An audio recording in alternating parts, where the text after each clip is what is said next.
पुराने किले की दीवारों पर अब भी खून के धब्बे दिखाई देते हैं।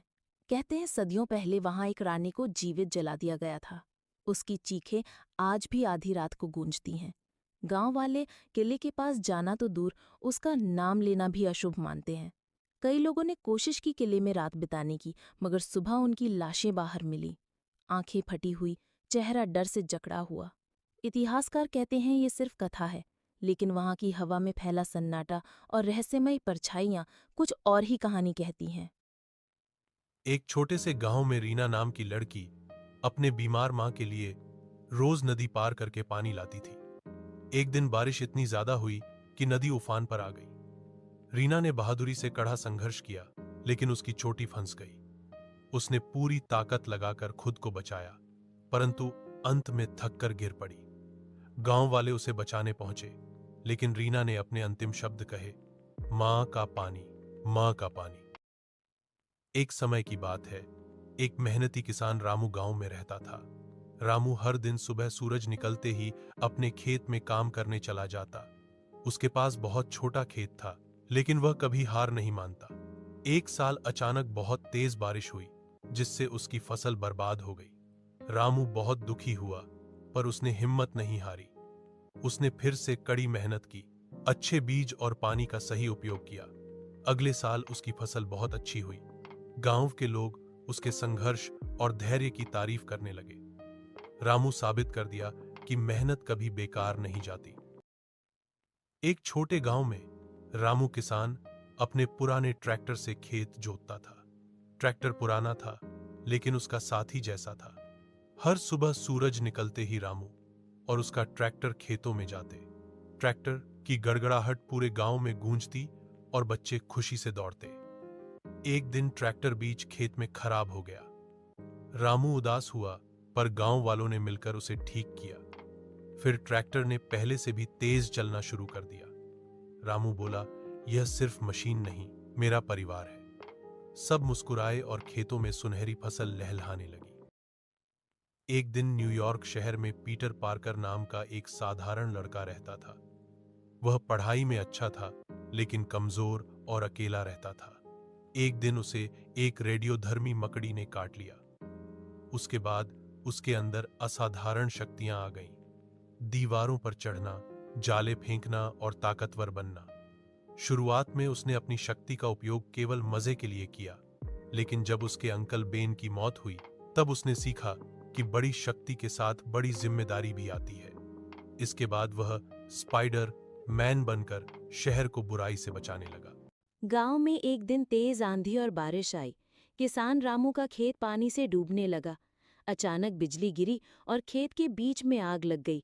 किसान घबरा गया और मदद के लिए पुकारने लगा। तभी भोलेनाथ प्रकट हुए। उन्होंने अपने त्रिशूल से आग बुझाई और बरसते पानी को रोक दिया। किसान आश्चर्यचकित होकर उनके चरणों में गिर पड़ा। भोलेनाथ ने मुस्कुराकर कहा, सच्चा परिश्रम कभी व्यर्थ नहीं जाता। किसान का खेत सुरक्षित हो गया। उसने मन ही मन भोलेनाथ को धन्यवाद दिया और ईश्वर पर अटूट विश्वास करने का संकल्प लिया। विद्यालय के प्रांगण में पीटर पार्कर किताबों से घिरा खड़ा है, आने वाले बदलाव से अनजान।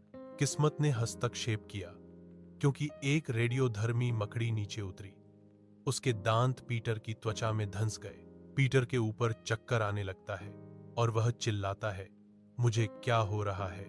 भीड़भाड़ वाली शहर की सड़कों से चोरों के भागने से अराजकता फैल जाती है, जिससे दहशत और डर पैदा होता है। लाल और नीले रंग की एक चमक अशांति को चीरती है, क्योंकि स्पाइडर मैन उभरता है। उसके नए जाले अनकहे वादों के साथ चमकते हैं। एक निर्णायक कदम के साथ स्पाइडर मैन अपने जालों को छोड़ता है, चोरों को फंसाता है और चिपचिपे झरने में उनकी उड़ान को रोकता है। स्पाइडर मैन स्कूल के आंगन में विजयी होकर खड़ा है। एक जाल चोरों को फंसा रहा है। उसकी मुस्कुराहट लड़खड़ा जाती है, क्योंकि उसे एहसास होता है कि उसने अपने शिक्षक को भी फंसा लिया है, जो जाल में फंसा हुआ है। हंसी फूट पड़ती है, क्योंकि स्पाइडर मैन निराशा में कहता है, ओ वाह मास्टर जी। एक बार की बात है, पप्पू नाम का एक शरारती बंदर जंगल में रहता था।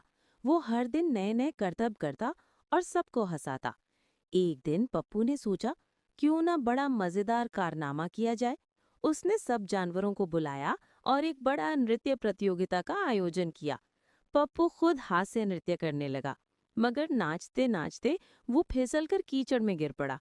सब जानवर जोर जोर से हंसने लगे। पप्पू शर्मिंदा तो हुआ, पर उसने खुद भी हंसी में शामिल हो गया। तभी सबने मिलकर कहा, मजेदार तो वही जो खुद पर हंस सके। तभी से पप्पू जंगल का सबसे प्यारा हीरो बन गया। एक दिन मोहन अपने खेत में काम कर रहा था। तभी उसके पास एक बंदर आ गया।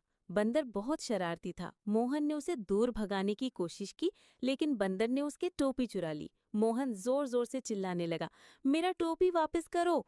पास में खेल रहे बच्चे हंस पड़े। फिर मोहन ने योजना बनाई। उसने अपने दोस्तों को बुलाया और सब मिलकर बंदर के पीछे दौड़े। बंदर तेजी से भागा, लेकिन अचानक एक आम का पेड़ दिखा। वो पेड़ पर चढ़ गया और आराम से आम खाने लगा। मोहन और बच्चे खूब हंसे और फिर टोपी वापस मिल गई। एक गांव में पप्पू नाम का लड़का रहता था। पप्पू हमेशा मजेदार हरकतें करता था। एक दिन उसने सोचा, क्यों ना पूरे गांव में हंसी का माहौल बना दिया जाए। उसने अपने दोस्तों के साथ मिलकर एक नाटक तैयार किया। नाटक में पप्पू ने राजा बनने का दिखावा किया और सारे गांव वालों को हंसी मजाक में उलझा दिया। लेकिन अचानक पप्पू की मां ने आकर सबको डांट दिया। पप्पू हंसते हंसते मुंह छुपा लिया। गांव वाले भी हंसी नहीं रोक पाए। उस दिन पप्पू की नटखट हरकतों की कहानी सबके दिल में बस गई। सबने मिलकर खूब हंसी मजाक किया।